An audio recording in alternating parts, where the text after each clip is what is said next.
At a time when indie developers seem entirely focused on post-apocalyptic zombie survival games, comes something like The Long Dark. While still being a survival game, there's no zombies, mutants, monsters, or any of that kind of shit. You will hunt for resources and fight to stay alive, but only against things like food poisoning, hypothermia, and wolves. Developed by Hinterland Studios, it's now available on Steam as an early access title, and even in this initial period of development, it's an extremely interesting game, despite not being all that original. So anyway, in the game's opening, we're told that through some sort of geomagnetic event, our plane has now crashed in the middle of nowhere. Choosing between a male or female character, we're now lost and isolated somewhere in the frozen Canadian wilderness and have to survive as long as possible, at least in the current version of the game anyway. The only game mode on offer right now is a Sandbox Mode, but you just kind of have to run around looking for resources and avoiding the aforementioned wolves. At first glance, The Long Dark does look a bit primitive visually, but the overall art style is really appealing. It's also very simplistic, but also very effective at the same time. Some of the weather effects look absolutely gorgeous, and the way the sky casts different colours depending on the time of day is also very serene.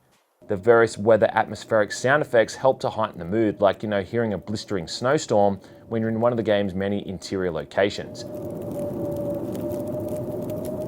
It seems to run fairly smoothly as well, which is nice considering it also has a pretty huge draw distance. Now, as this is a survival game, that is entirely what you're going to be doing, surviving, and you do this by keeping your condition meter up in lieu of an actual health bar.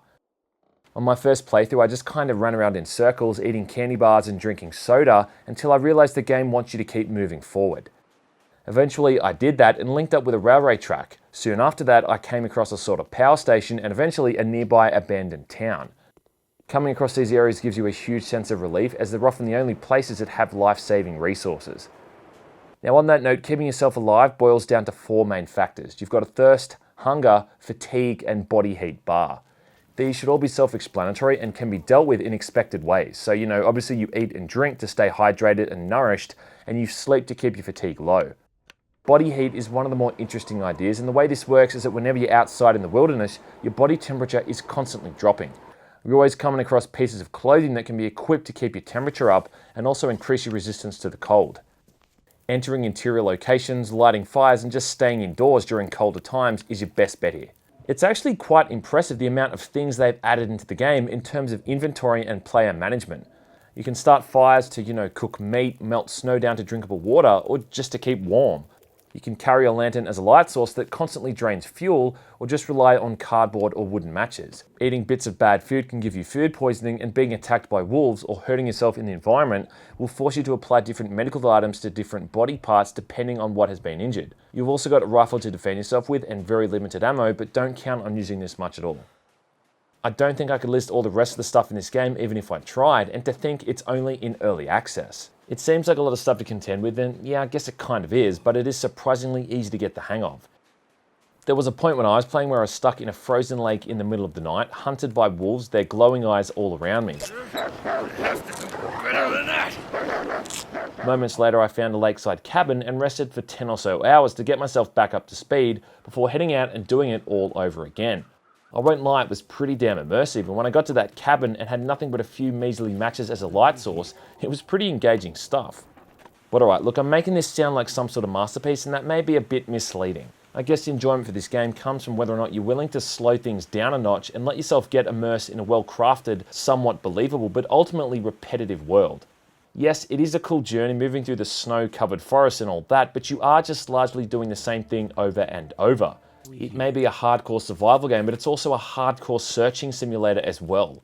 I mean, all you do is you run around for a bit, you notice your levels are getting a bit low, so you stop at the nearest cabin, house, or whatever. You drink, eat, and sleep your way back to health before just going outside and doing it again. Finding items involves searching through cabinets or drawers, which itself is a matter of staring at a series of searching bars over and over, as your player fumbles around only to uncover, another packet of matches or yet another chocolate bar. It can be a bit boring at times. Speaking of items, I also found a bit of an inconsistency with the way they dropped. I mean, for instance, I had a shitload of food, but practically no liquids to keep myself hydrated. And you might find yourself searching for what seems like an eternity for something like a can opener, only to then come across 3 in the same goddamn room. Also, if you don't have a hunting rifle, you're pretty much screwed, as the wolves will kill you really easily. But look, I'm really not going to rip this game to pieces or go into too much detail here, because this is, after all, early access. I often find that you can pretty much know early on whether or not these games are going to be hit or miss, and when I play The Long Dark, I really get the vibe that this could be something really special and unique, and they didn't pay me to say that, I promise. Obviously, a lot of things need to be ironed out before its final release, but even as it is, it's a really immersive game with a fantastic backdrop that really takes you to another place. And let's all just thank God it's not another goddamn zombie survival game.